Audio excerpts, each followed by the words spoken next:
What's up, everyone? Welcome back to the Hardwood Speaks podcast, where the game will always speak for itself, right?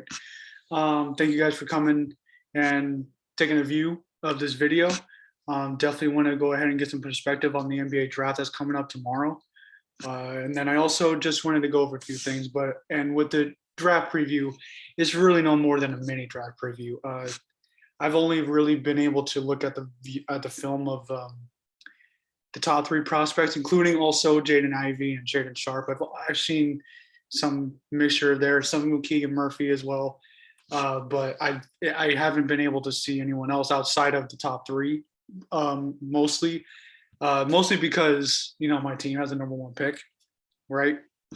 And I think that's a bit, and so that's been my thing, just looking at the top three because I think the top three is a lock, whether it's going to be Pancaro, Jabari Smith or Chet Holmgren, not necessarily in that order, but we'll get into that later because I think that can be discussed later. So really what I want to talk about first, right off the bat real fast, before I get into anything, the last part. This is the last time I'm going to speak about this whole KD, Chuck, bus driver, bullcrap thing. I saw something, it feels like there's always a need whenever anything happens with Kevin Durant, there feels like there's a need to compare him to LeBron. First things first, LeBron is the greatest player he's the best player I've seen, and it's not close. As great as Kevin Durant, Kobe Bryant, Tim Duncan, Steph Curry himself, as great as these players have been, they don't touch LeBron.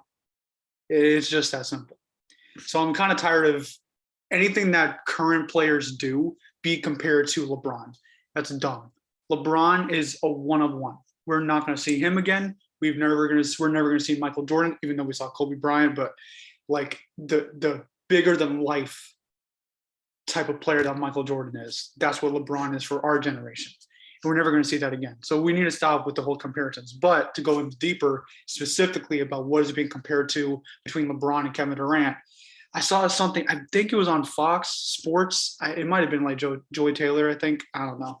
But she was saying that this person was saying that there's a similarity between Kevin Durant being a bus driver in Golden State and LeBron being the bus driver in Miami. First, that's not. Let's go ahead and get things taken care of. All right. The reason why LeBron was the definitive bus driver in Miami is one, because he went there and created something himself. What did he leave? Cleveland. They lost in the second round. What did Kevin Durant leave? Oklahoma City. They lost in the Western Conference Finals in Game 7 when they were up 3-1. Who did they beat? Who beat them? The Boston Celtics beat LeBron James. Okay? He did not join the Boston Celtics. Spoiler alert. Kevin Durant joined the Golden State Warriors. Who beat them? Who beat him? There's a distinct difference with that. And it was in the Western Conference Finals. So Kevin Durant lost to a team that was on the doorstep of the NBA Finals, and he gave it to them. He had a horrible performance in Game 6. I would just say that's probably the worst loss of his NBA career. Game 6 of the Western Conference Finals versus Golden State. I feel like that game definitively set the course for the rest of his career when he joins Golden State, and then from here on out where we're at right now presently. I think everything would be different had he not been so subpar in Game 6 of the Western Conference Finals in 2016. So there's that. Next, with LeBron creating something of his own, Dwayne Wade lost in the first round in 2010. Chris Bosh didn't even make the playoffs for 2010, nor did he make the playoffs in 2009. So LeBron joined two players who were not able to get over the hump outside of Dwayne Wade, who won the NBA championship in 2006. That's different. Obviously he accomplished something on his own. However, from 2006 to 2010, when they linked up, Dwayne Wade had been knocked out of the first round every single time he made the playoffs. and then he didn't make the playoffs. I believe it might have been I think it was 1 year in 2008 when they missed the playoffs. So LeBron created something. He created something. Kevin Durant joined a well-oiled machine in the Golden State Warriors. They're fresh off of 73 wins. They're fresh off of one game away from an NBA championship. Like, that's what they did. And they just lost to a Herculean effort from a LeBron James, the player that we are looking at right now, the player that people have the need to compare KD to. That doesn't make any sense. It just doesn't really make any sense to me. I know that they've been probably the two best players in the NBA from about like 2012 to probably the end of probably to 2017. That's how it's been. Like, them two always being neck and neck. But there's levels, and LeBron is on a level, on a tier of his own. That's what he is. But with Kevin Durant, now with the help that they actually got, LeBron James joins Dwayne Wade, Kevin Durant joins Steph Curry. All right. And let's be honest, we know that Steph Curry was the bus driver. I'm going to continue using this analogy that Chuck used and that everyone's getting annoyed that Chuck used. He joined a 73-win team that was led by the only unanimous MVP, in which he was a back-to-back MVP. That's what he was. That's what Steph Curry is. Steph Curry is that great of a player. Dwayne Wade, as great as he is and as great as he was, I would say from 2012 to the end of the tenure with LeBron and Dwayne Wade, he was deteriorating physically. He had a degenerative knee, so it wasn't as effective. And the numbers showed it. You could see it. I mean, when you were watching, if you remember watching the 2012, 13, and 14 NBA Finals, you could see the physical decline of Dwayne Wade, it was tough to watch because Dwayne Wade is one of my favorite players to watch. He was a great shot blocking two guard, and one of the at the pick and roll, he was the fastest player I've ever seen out of the pick and roll. But with Steph Curry, he was in his prime. He averaged 27. He averaged 27 around 6. I believe it was 27, 6, and 6 between the two NBA Finals in Cleveland, 2017 to 2018. And so Steph Curry was providing the help that Kevin Durant needed to win that championship. And then to top it off, if the well-oiled machine argument isn't already made when they were a 73-win team and were one game away from the NBA from an NBA championship, if that doesn't answer the question, what about here now, presently? They're now the reigning NBA champions. They are now the reigning NBA champions. And Kevin Durant, no disrespect, but he had 3 bad games versus the Boston Celtics. He had one all right game, numbers-wise, scoring-wise, he had it there. Like, it was, I think he had 39 in game 4. But it wasn't a great shooting game, and it wasn't really a great game in which I didn't see him providing impact in other areas of the game. Whereas with Steph Curry, he was impacting the game on the boards. He impacted the game on the scoring. He was impacting the game on the defensive end. He impacted the game in the hockey assist and providing different looks for his teammates. I thought that Steph Curry did a marvelous job of playing against both the Defensive Player of the Year and, in my estimation, it's the best defensive team I've seen of the last 6 to 8 years, at least. That was a great defensive team that Ime Udoka was coaching and motivating and instilling a defensive scheme where they bought into it and played game in and game out. It was tough. It was hell to score on them. If you scored on them, it was going to be tough shots after tough shots, and Steph Curry was knocking down those tough shots. And unfortunately, Kevin Durant did not do that in 4 straight games. And I have to be honest, getting swept, that's different. That's different. Kevin Durant had not been swept before, and now he just got swept by the team that lost to his former team in the NBA Finals. Unfortunately, that is going to be the negative. That is going to be the narrative.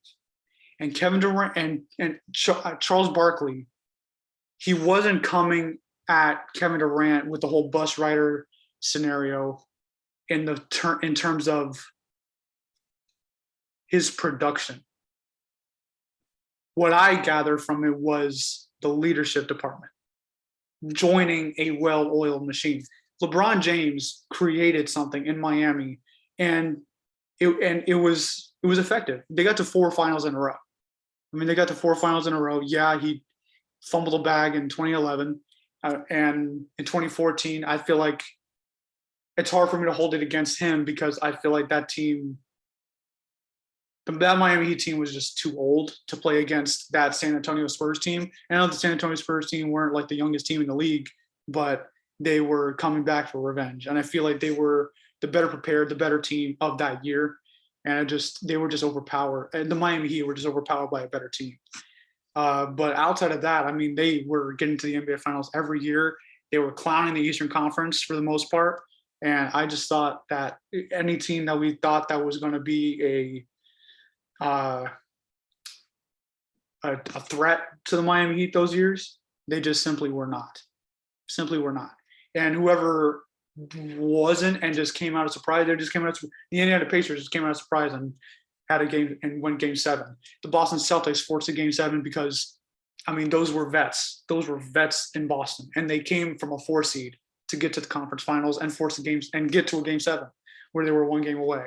So my point about that is with LeBron, he made a great thing happen in Miami. He made it happen. It was Dwayne Wade's team. It's Wade County in Miami. I get that. But the winning and the mentality and the way they played was playing on the offensive end, especially, was played through LeBron. Whereas with the Warriors, the way that the Warriors play is most definitely play through Stephen Curry on the offensive end. It is always play through him. And then on the defensive end, it's play through Draymond Green, right? So it's hard in terms of the productions. Kevin Durant is in no way, shape, or form a bus rider. However, he did hop on a bus that was moving smoothly, greatly, and they were just winning, right? So I think I just wanted to make that point. I just wanted to clear that up. I don't think people are really understanding the levels between LeBron and Kevin Durant. And I've never been like a LeBron fan. Like, that's never been my thing, but unbiasedly so, Kevin Durant is just not there. It's just 2 different scenarios. It's always been 2 different scenarios between Kevin Durant and LeBron James. Outside of them being in small markets, Kevin Durant, Oklahoma City, LeBron James, Cleveland Cavaliers, respectively. Outside of them being in small markets, coming into the NBA, coming into the league, they've had completely different careers, completely different. So I just got tired of that. So yeah, but anyways, now let's focus on what's happening tomorrow. The NBA draft is coming up. The top 3 picks are held by the Orlando Magic, Oklahoma City Thunder, and the Houston Rockets, in that order. And as a Magic fan, I feel like there's 2 ways I'm thinking about it. One, it's who's the best player in the draft. If we were to take the best player available, have that mentality, take the best player available, who would that be? And then where we do have a lot of talent in the Orlando Magic do have a lot of talent in Markelle Fultz, Jalen Suggs, Jonathan Isaac, Franz Wagner, Cole Anthony, Wendell Carter Jr., Mo Bamba, should he stay? And we have our RJ Hampton's another guy. We have a lot of guys it's a good young nucleus that we're building on. So do the Magic draft out of necessity, right? So I'll answer 2 questions. I'll answer those 2 questions. In my opinion, in my humble opinion, I see the best player in the draft being Paolo Banchero. I see him having the best NBA body. I think he has the most NBA ready skill set offensively. I think that with his body, it's easy. It will be easier for him to hold his own on the defensive end. And I like the way that he moves to create his own shot. I like the way he moves on the pick and pop. I like the way he moves um, just as a screener. And he has and he's really good in the dunker spot too. And he finishes well in traffic. He just got it all in the low post, and then he can step out and knock down a few jumpers. So I really like Banchero's game, and this draft kind of reminds me of I believe it was 2018 when Jason Tatum, Markelle Fulton, Lonzo Ball went top three. Um, I think Jabari Smith and Chet Holmgren, they have higher ceilings than obviously Markelle Fultz and Lonzo Ball, but the player that is seemingly going to drop to third, it seems, is Paolo Banchero, and is the most NBA ready prospect, in my opinion. And I feel like that was the same thing with Jason Tatum. He was the most NBA ready prospect, and so far he's been the best player in that draft, almost by a mile. And so, yeah. Now, who do I think the Magic will take? Because of the 3-point shooting, because of the length, because of his ability to defend on the perimeter, I see it being Jabari Smith. I think they're gonna grab him, slot him at the 4, move Isaac to the 3. It's just really tough because last year Franz Wagner had a really good rookie season. So I don't know what they're going to do with him, whether they put him at the 2. But then if you put him at the 2, now you're having 2 of Markelle Fultz, Jalen Suggs, and Cole Anthony come off the bench.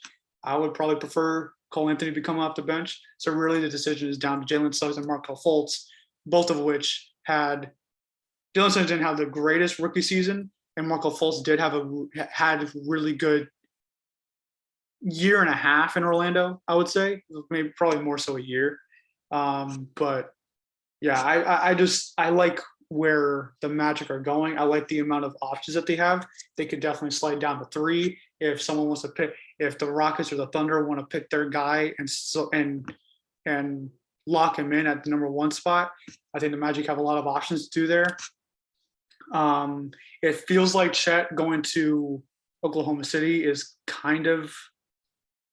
that feels like a gimme. It feels like a lock to me.